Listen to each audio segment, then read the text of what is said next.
Hello students. तो बच्चों हमने लास्ट क्लास में एक्सरसाइज नंबर 2 ख़त्म कर चुके थे। ठीक है, आज हम स्टार्ट करने वाले हैं exercise number 3। But exercise number 3 से पहले थोड़ा सा बेसिक चीज़ जान लो ताकि आपको एक्सरसाइज को जो क्वेश्चन है सॉल्यूशन करने में बहुत ईजी हो जाएगा। ठीक है, ये अपना बहुत बड़ा सा लिखा हुआ आपके बुक में लिखा हुआ है, देखो पेज नंबर 57। पेज नंबर 57 इसको एक्सरसाइज 3 करने से पहले आप अपने कॉपी में ज़रूर लिखेंगे। ठीक है, मैंने भी वही चीज़ लिखा है जो आपके पेज नंबर 57 में है। कंडीशन है, सिस्टम ऑफ इक्वेशन है, ज्योमेट्रिकल मीनिंग है। ठीक है, याद करो। क्या याद करें? याद करो, हमने पढ़ा था एक्सरसाइज नंबर 1 के पहले हमने एग्जांपल्स किए थे यूनिक सॉल्यूशन का। ठीक, ग्राफिकल मेथड किए थे, यूनिक सॉल्यूशन का किए थे। फिर हमने किसका किया था? सब्स्टिट्यूशन, किसका किया था? ग्राफिकल मेथड किए थे। किसका किए थे? यूनिक सॉल्यूशन का किया था। फिर किसका किया था? नो सॉल्यूशन का किया था। फिर किसका किया था? Infinite solution. एग्जांपल क्वेश्चन किए थे कि नहीं किए थे? किए थे। वही चीज़ एक्सरसाइज नंबर 1 का उठ के आया है एक्सरसाइज नंबर 3 में। तो जो बच्चों ने नहीं देखा है पहले वो एक्सरसाइज देखेंगे। एक्सरसाइज नंबर 1 के पहले वाले एग्जाम्पल्स हमने किए। एग्जाम्पल बड़े एग्जाम्पल के साथ, ग्राफिकल मेथड के साथ किए हैं। क्या क्या किए हैं? यूनिक सॉल्यूशन किए हैं, नो सॉल्यूशन किए, इन्फिनिट सॉल्यूशन। वीडियो कहाँ से मिली? वीडियो कहाँ से मिलेगा आपको? प्लेलिस्ट में मिल जाएगा क्लास 10th करके, चैप्टर नंबर 2। ठीक है, वो देखोगे तो जो बहुत ज़्यादा इजी पड़ेगा इसको समझने में। ठीक है, तो हमने देखा था पहले वीडियोस में कि यूनिक सॉल्यूशन में क्या होता है? इंटरसेक्टिंग लाइन होता है। क्या होता है? Intersecting line. एक लाइन दूसरे लाइन को क्या करेगा? इंटरसेक्ट करेगा। यही क्या होता था? ये जो पॉइंट निकलता था इसी को हम क्या बोलते थे? यूनिक सॉल्यूशन बोलते थे। ठीक, जो बच्चों ने नहीं देखा है पहले प्रीवियस वीडियो एग्जाम्पल देखेंगे। कौन सा एग्जाम्पल बताऊं? आपको थंबनेल से दिख जाएगा, आपको मिलेगा एग्जाम्पल नंबर ग्राफिकल मेथड ना। हाँ, ग्राफिकल मेथड नहीं, एग्जाम्पल नंबर मैंने मेंशन, एग्जाम्पल नंबर 5 है शायद तक। हाँ 5 है, 6 और 7 है। हाँ 5, 6, 7 कुछ है, देख लीजिएगा। वहाँ मैंने लिखा है यूनिक सॉल्यूशन करके, आपको मोनो में दिख जाएगा। है ना, आपको थंबनेल में दिख जाएगा कौन सा यूनिक सॉल्यूशन का वीडियो है, कौन सा नो सॉल्यूशन का वीडियो है, कौन सा इन्फिनिट सॉल्यूशन का। वहाँ से देखोगे तो ये चीज़ें बहुत अच्छे से क्लियर हो जाएगी। चलो, यूनिक सॉल्यूशन में क्या होता था? Intersecting line. इंटरसेक्टिंग लाइन मिलते, 2 इंटरसेक्टिंग लाइन मिलते हैं। नो सॉल्यूशन में क्या होता था? पैरेलल लाइन मिलते थे। क्या मिलते थे? Parallel line. एक दूसरे क्या होते हैं? पैरेलल लाइन मिलते हैं। कोइंसिडेंट का मतलब एक लाइन है उसके ऊपर एक और लाइन। ठीक है, एक लाइन है उसके ऊपर और एक और लाइन, दूसरा लाइन, तो इसको हम क्या बोलते थे? Coincident line. ठीक है, इंटरसेक्टिंग लाइन में इसको हम क्या बोलते हैं? Unique solution. सिर्फ एक सॉल्यूशन मिलता था, एक्स और वाई मिलते थे। नो सॉल्यूशन क्या है? पैरेलल लाइन, कोई भी सॉल्यूशन नहीं मिलता था, ना एक्स मिलता था ना वाई मिलता था, कोई भी कॉमन पॉइंट नहीं मिलते थे। एक्स भी कॉमन पॉइंट और वाई का भी कॉमन पॉइंट नहीं मिलता था। कोइंसिडेंट लाइन में क्या था? बहुत सारे मिलते थे, एक लाइन के ऊपर एक और लाइन। इस लाइन को अगर इसके ऊपर चढ़ा दूँ तो ये क्या बन जाएगा? Coincident line. तो कोइंसिडेंट लाइन में क्या होता था? बहुत सारे सॉल्यूशन मिलते थे, बहुत सारे एक्स कॉमन पॉइंट मिल जाते थे, तो बहुत सारे सॉल्यूशन, बहुत सारे एक्स और बहुत सारे वाई मिल जाते थे, तो वो हमारा क्या हो जाता था? Infinite solution. इसके कुछ कंडीशंस दिए हुए हैं, ये तो हम पढ़ चुके हैं पहले। ये कंडीशन दिया हुआ है, ये कंडीशन बेस्ड पे ही आपका एक्सरसाइज नंबर 3। कंडीशन दिया A1/A2 does not equals to B1/B2। अब ये क्या चीज़ है? A1/A2 B1/B2। अच्छा चीज़ है। A1x plus B1y plus C1 पहला equation, A2x plus B2y equal to C2। याद करो, याद क्या करना है? इतने वीडियोस आपने देखी, इतने अपने क्लासेस देख चुके हो। इस चैप्टर नंबर 2 में हमको कितने इक्वेशन मिलते थे? कम से कम 2 इक्वेशन, तभी तो हम करते थे सॉल्व। पहला इक्वेशन या तो इक्वेशन 1 मिलता था, इक्वेशन 2 मिलता था, फिर हम उसको सॉल्व करते थे, फिर x निकालते थे, फिर y निकालते थे, तो वही है। तो ये क्या है? इसका जनरल फॉर्म क्या है? पहले इक्वेशन का क्या है? जनरल फॉर्म है। ये दूसरे इक्वेशन का जनरल फॉर्म है। ठीक, जैसे हर एक इक्वेशन का, जैसे कि हमने क्वाड्रेटिक पॉलिनोमियल पढ़ा था, ax² plus bx plus c, वो क्या है? General form of quadratic polynomial है। वैसे ही इस लीनियर इक्वेशन इन 2 वेरिएबल का जनरल फॉर्म है पहला equation, linear equation in 2 variable का जनरल फॉर्म है ये दूसरा इक्वेशन है। ठीक है, ये जनरल फॉर्म है किसका? लीनियर इक्वेशन 1 वेरिएबल का पहला equation, linear equation in 2 variable का जो जनरल फॉर्म है ये आपका दूसरा इक्वेशन है। ठीक है, नहीं समझ आया? कोई दिक्कत नहीं, क्वेश्चंस करवाता हूँ तो समझ आ जाएगा।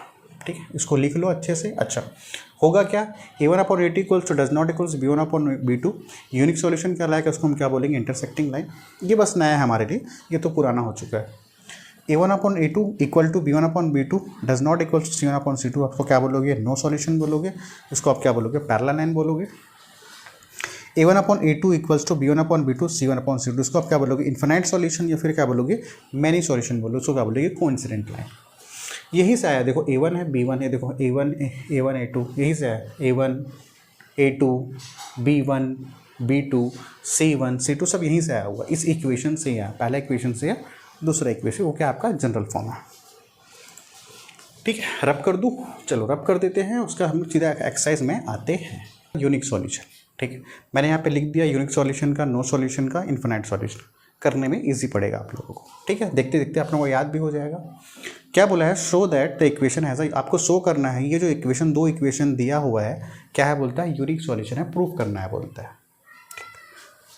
ठीक है, प्रूफ कैसे करेंगे, पहले कंपेयर करेंगे, सॉल्यूशन कर लेते हैं, यहाँ सॉल्यूशन कंपेयर करेंगे, किससे कंपेयर, बहुत इजी सा है ना, बहुत ज़्यादा इजी है। कंपेयरिंग विथ, किससे कंपेयर करोगे, A1x plus B1y equals to C1, मैंने अभी बताया था, लिखाया था ऊपर में, आप लिखाया था ना, इससे कंपेयर करोगे। देख तो कंपेयर कैसे करोगे, इसको किससे कंपेयर करोगे, A2x plus B2y equals to C2, इससे कंपेयर करोगे। कंपेयर कैसे करेंगे देखते जाएंगे, है ना, इजी सा है, बहुत ज़्यादा इजी है। ठीक है, देखते जाओ, बस सीख जाओगे। इससे कंपेयर करेंगे, इसको इससे, इक्वेशन 1 से, इसको इससे, और इसको इससे। कंपेयर कैसे करेंगे, देखो हमको क्या क्या चाहिए, यूनिक सॉल्यूशन के बारे में बात चल रहा है, मतलब इसके बारे में बात चल रहा है। हमको A1 भी चाहिए, A2 चाहिए, B1 चाहिए, B2 चाहिए, यही तो चाहिए ना, और तो कुछ नहीं चाहिए। नहीं, निकालते कैसे, देखो। अच्छा, A1 हमको क्या चाहिए, A1 चाहिए, B1 चाहिए, और क्या चाहिए, C1 चाहिए। ठीक, यहाँ से क्या निकल जाएगा, ठीक, और क्या चाहिए, A2 चाहिए, B2 चाहिए, और क्या चाहिए, C2 चाहिए, यही तो चाहिए ना। फिलहाल के लिए आप हमको A1 A2 चाहिए, B1 B2 चाहिए, मैं आप निकालना सिखा देता हूँ, C1 C2 कैसे निकालते हैं। देखो यहाँ पे x, यहाँ पे x, यहाँ पे x, यहाँ पे x, A1 की वैल्यू कितनी, 3, x का कोफिशिएंट A1 है, x का कोफिशिएंट 3 है, यहाँ पे x, यहाँ पे x, तो A1 की वैल्यू कितनी हो गई, 3। कंपेयर कर रहे हैं, यहाँ पे देखो, यहाँ पे y, यहाँ पे y, B1 की वैल्यू कितनी होगी, 5। ये क्या है, C1 की वैल्यू कितनी हो गई, 12। ईजी, बहुत ज़्यादा ईजी। आगे देखते हैं, यहाँ पे x, यहाँ पे x, इसको इसके साथ कंपेयर कर दिए, है ना, अब इसको इसके साथ कंपेयर कर रहे हैं, ये x, ये x, A2 की वैल्यू कितनी, 5, यहाँ पे y, यहाँ पे y, B2 की वैल्यू कितनी हो जाएगी, 3, यहाँ पे C2, यहाँ पे C2, यहाँ पे 4, एकदम ईजी, बहुत ज़्यादा ईजी। हाँ या ना, बहुत। कंपेयर करना सीख गए, सीख गए, बस कोफिशिएंट को कंपेयर करना। ठीक है, फिर से बताऊँ, यहाँ पे x, यहाँ पे x, A1 की वैल्यू 3, यहाँ पे y, यहाँ पे y, B1 की वैल्यू 5, C1 की वैल्यू 12, x A2 की वैल्यू 5, y B2 की वैल्यू 3, और C2 की वैल्यू 4 आ गई। सीख गए, बिल्कुल सीख गए। क्या निकालना है हमको, यूनिक सॉल्यूशन निकालना, निकाल दो।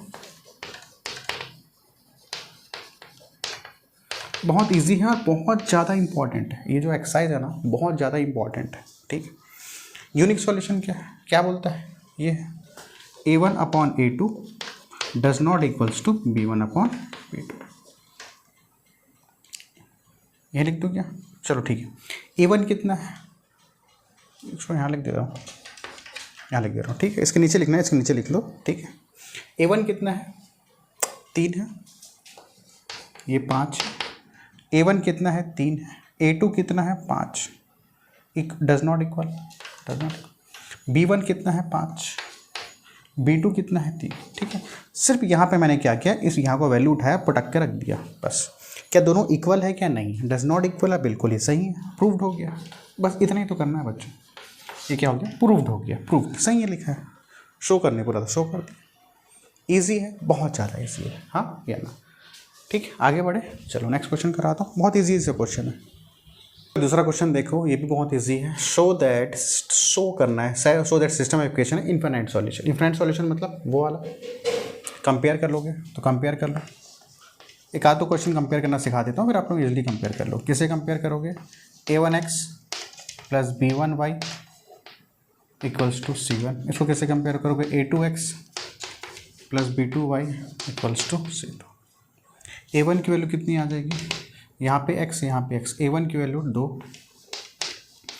B1 की वैल्यू यहाँ पे y यहाँ पे y, B1 की वैल्यू -3, क्या -3, याद रखेंगे कितना -3।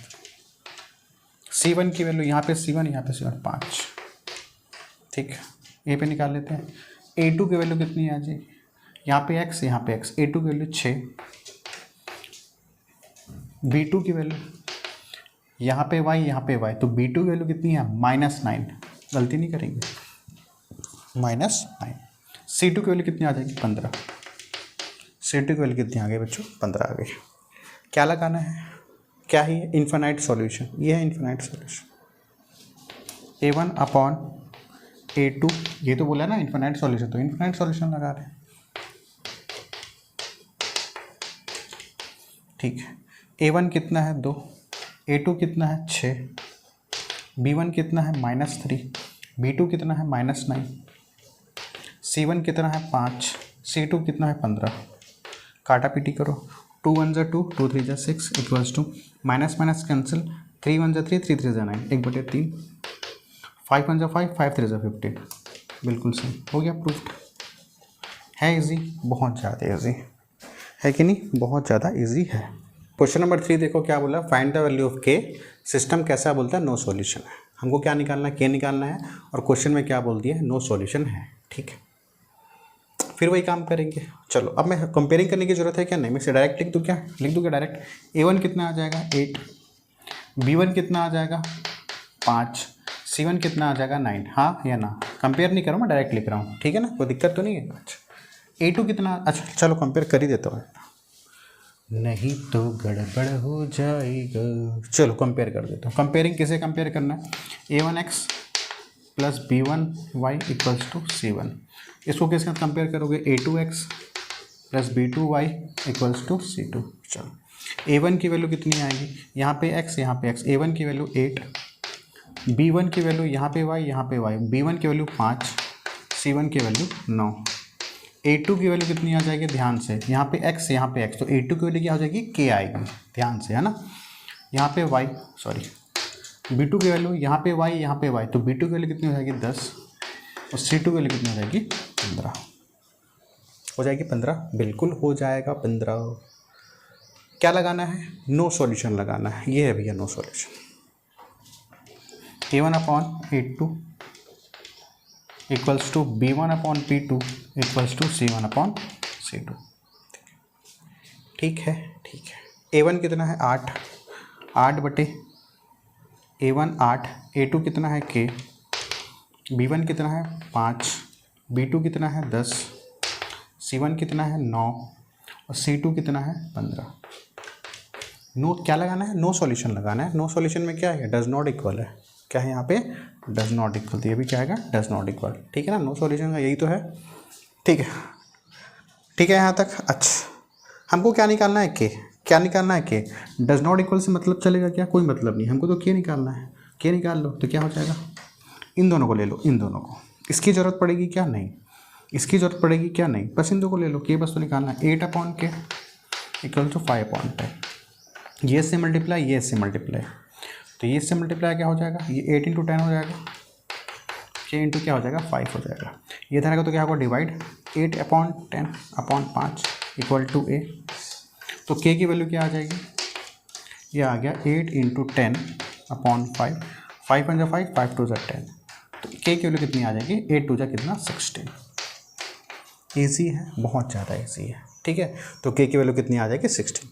इससे इससे कंपेयर नहीं करना, इससे डज नॉट आ गया तो भागा, उसको डज नॉट आ गया तो इन दोनों को कंपेयर कर लो, ठीक है। तो के की वैल्यू कितनी आ जाएगी 16। ये देखो थर्ड का सेकंड क्वेश्चन है ना, थर्ड का सेकंड क्या बोलता है, फाइंड द वैल्यू ऑफ के, नो सॉल्यूशन के बारे में बात चल रहा है, थर्ड का सेकंड ही है। ये दिया हुआ है कि x plus 3y equal to 3, 12x plus ky equal to 6। Compare कर लेते हैं, मैंने सब कुछ लिख दिया पहले से, ठीक है। A1 की यहाँ पे x यहाँ पे x, A1 की वैल्यू k, यहाँ पे y यहाँ पे y, B1 की वैल्यू 3, C1 की वैल्यू कितनी आ जाएगी 3 आ जाएगी, A2 की वैल्यू कितनी आ जाएगी 12 आ जाएगी, B2 की वैल्यू कितनी आ जाएगी k आ जाएगी, C2 की वैल्यू कितनी आ जाएगी 6 आ जाएगी। नो सॉल्यूशन का लिख दिया, नो सॉल्यूशन पूछा, नो सॉल्यूशन का मैंने यहाँ पे लिख दिया। A1 कितना है K, A2 कितना है, A2 कितना है 12 है ना, ये 12। B1 कितना है 3, B2 कितना है K does not equals to, C1 कितना है 3, C2 कितना है 6। ठीक है, अब बड़े आगे डज नॉट इक्वल टू कोई मतलब नहीं, इससे से कर लो तो क्या बचा हमारे पास K/12 equals to 3/K। K into K क्या हो जाएगा, K का स्क्वायर, 12 इंटू 12 किया 36, कितना 12 दिया 12 3 36। अच्छा ध्यान से देखेंगे, K स्क्वायर है यहाँ पे, ध्यान समझना, जब ना स्क्वायर उधर जाएगा, कुछ नया चीज़ आपको सीखने को मिल रहा है अभी, ये जब स्क्वायर उधर जाएगा तो क्या बन जाएगा बच्चों, रूट बन जाएगा। क्या बन जाएगा, रूट बन जाएगा। जैसे ही रूट बनेगा, ये कुछ नया चीज़ सीख रहे हैं तो क्या होगा, प्लस माइनस हो जाएगा। क्या हो जाएगा, प्लस माइनस हो जाएगा। तो यहाँ पे क्या आ जाएगा आपके पास 36 का 6 का स्क्वायर, तो यहाँ पे आंसर क्या आ गया, K इक्वल टू क्या आएगा, प्लस माइनस क्या हो जाएगा 6। या तो इसका आंसर 6 भी आ सकता है या फिर आंसर क्या आ सकता है -6। प्लस -6 का मतलब जब स्क्वायर उधर जाता है तो क्या बन जाता है, रूट बन जाता है। कुछ कुछ कंडीशंस में होते, कुछ कंडीशंस में नहीं होते। ठीक है, तो ये आ जाएगा plus minus, plus minus 6। Put up करके देखो ना, ये आपका आंसर क्या था 6। पुटअप करके देखो यहाँ पे, मान लो हमारे पास दो आंसर आया, ये आया। अगर मैं K की वैल्यू प्लस लूँ और इसमें पुटअप कर दूँ, K/12 3/K इक्वल्स टू, अगर मैं ये पुटअप कर देता हूँ, कितना K की वैल्यू कितनी 6/12 3/12 और डज नॉट इक्वल टू 3/6। ठीक, सॉरी, K की वैल्यू 6, यहाँ पे K की वैल्यू 6 होगी।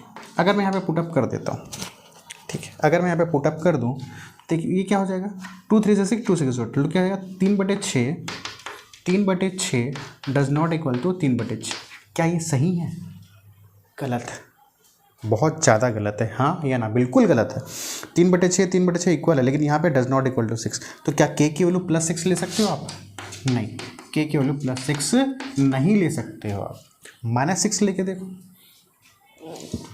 -6 लेके देखो, अब क्या लेना है, K की वैल्यू क्या ले रहे हैं -6, इसमें लेके देखो, इसमें इसी में, तो K की वैल्यू की यहाँ पे -6 12 -6, अब ये सही है। अब बताओ ये सही है कि नहीं है, बिल्कुल सही है बच्चों, ये दोनों इक्वल है और इसके डज नॉट इक्वल है, बिल्कुल है कि नहीं, इसके जैसे दिख रहा है 3/6 है, ये क्या हो जाएगा -3/6 दिख रहा है क्या, इसके जैसे नहीं। तो हमारी K की वैल्यू क्या आ जाएगी, ये K की वैल्यू क्या आएगी, -6 आएगी, ना कि +6 आएगा।